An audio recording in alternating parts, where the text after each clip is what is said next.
Evening all.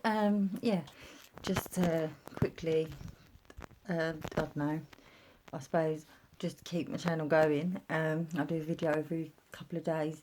It was all exciting yesterday, wasn't it, in Parliament? All coming back to Parliament after, I can't pronounce it, the proroguing of Parliament was, it was annulled basically. The Supreme Court went in favour of the proroguement being unlawful, and therefore sparking the country to start suggesting that Boris Johnson had deceived the Queen and he'd lied to the Queen and he'd lied to the country and blah de blah de blah. But really, I don't think that's true. I really don't. And I also believe that he was very much, he would have his sources that would actually look into these things. It wouldn't just be Boris Johnson that decided to do that. He's got his allies and sources, standing right next to him, that would have made them decisions as well for him.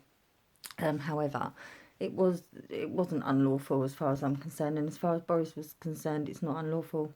However, Parliament back sitting, all giving it all that, all the chit chat. It's quite a funny scenario. I mean, we've got Jeremy Corbyn going on about, how he must resign and we must have a general election, blah, blah, blah. What he's not thinking about is the fact that, I don't know, half of his party, if not more, don't even actually think he should be the Prime Minister, Jeremy Corbyn that is, because he literally couldn't run a bath. He couldn't lead this country. It would be a disaster, really, a disaster. The Lib Dems are completely backing out on their own morals and standards, basically. Paddy Ashdown was the leader of the Lib Dems, and he was anti-Brexit. He's died now, but he was anti-Brexit, and but he said, for the sake of democracy in the UK, if the UK vote out, then we must uphold their decision. But the Lib Dems want to just get rid of Brexit altogether and just forget it ever happened and move on that way, as if like that's a okay way forward. Not really, not to the 17.4 million that voted. That's not the way forward, Lib Dems, is it? And perhaps you should have listened, and you should be backing up the words of Paddy Ashdown now. As you were saying the other day on telly, you had a memorial service to him the other day and everything else, because you believe in everything he spoke, everything he said, everything, all his morals and all his beliefs you believe in. Well, clearly you don't, because you just want to completely undo everything that he ever said, and completely do away with Brexit altogether. So Jeremy Corbyn, you literally are wet flannel. It's just awful to watch. You're awful to watch. I mean, I love watching Parliament. It's hilarious, really funny, in my opinion. The Attorney General yesterday. I mean, I don't like the man personally because of, like what he put Tommy Robinson through. It was just a shocking, ridiculous thing. But the way he stood up in Parliament yesterday and went off on one was quite a amusing thing to watch. I'll have to be honest. He was very absolutely adamant that the other side were completely wrong, and that was it. And the Supreme Court were wrong, etc., etc. It's just like a comedy show to me, unfolding in front of my face. I think really all I can definitely say for the people in the UK is that we just are fed up with the word Brexit. It's definitely imprinted on our brains now. I don't think the word Brexit will ever go away. But it certainly will be a word that's remembered in a bad way, not a good way. It's certainly been on the tip of everyone's tongue for far too long, and it's just becoming sort of ingrained into the soul and minds of everybody. Brexit, Brexit, Brexit. I think what we need to do is just get it done and move on. And I think that's Boris's outlook as well. And from the way he carries on, I believe that, he has every intention of leaving on the 31st. I don't think any of you lot have got a chance in hell of moving and getting in and stopping that from going on. In other news, Takeshi 69. I was just watching something else, the one whose court case I've been watching as well, which has been quite revealing as well, about the 9 Trey Bloods, which were part of the Bloods in America, And 6ix9ine, of course, was a famous rap artist. Before he got arrested, he was then looking at serving 47 years in prison. He decided the very next day that he would tell the government everything he knew about the 9 Trey Blood gang. There was various videos and stuff with him, you know, involved in extortion, racketeering, gun crimes, knife crimes, drug crimes, kilo of heroin. I think he's admitted to selling.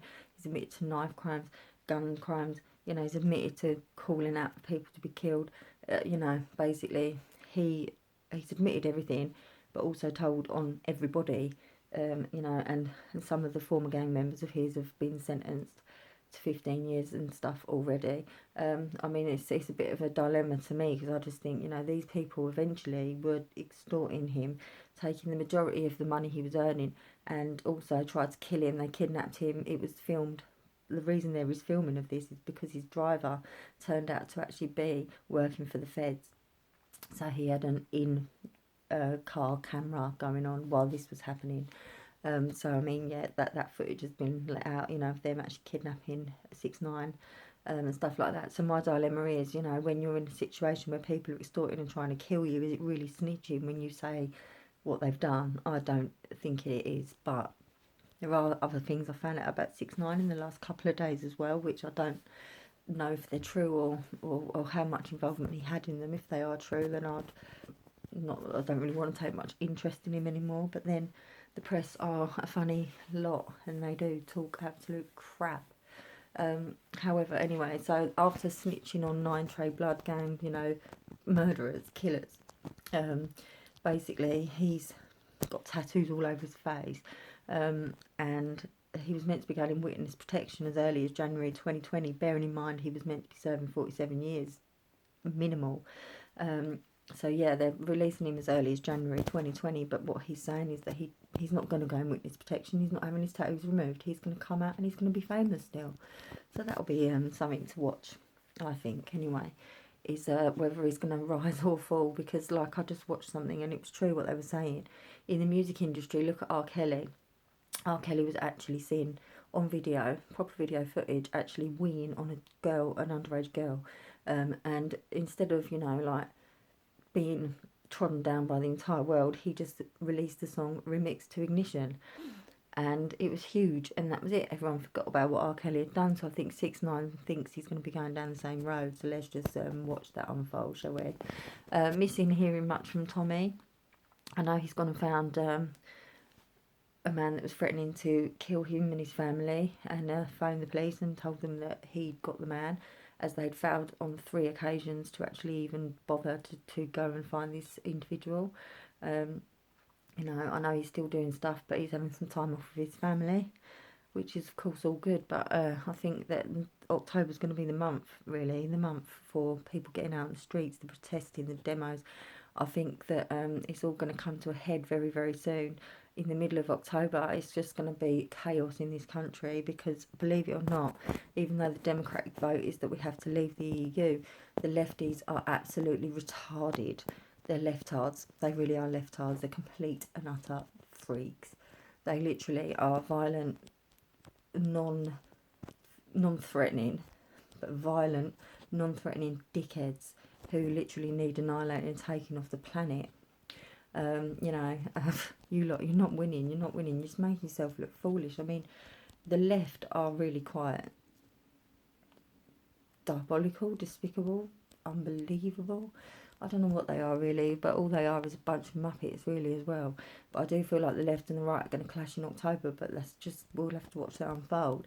Let's just hope that Boris is able to stand and deliver, because after all of this, it certainly would appear that he has to now.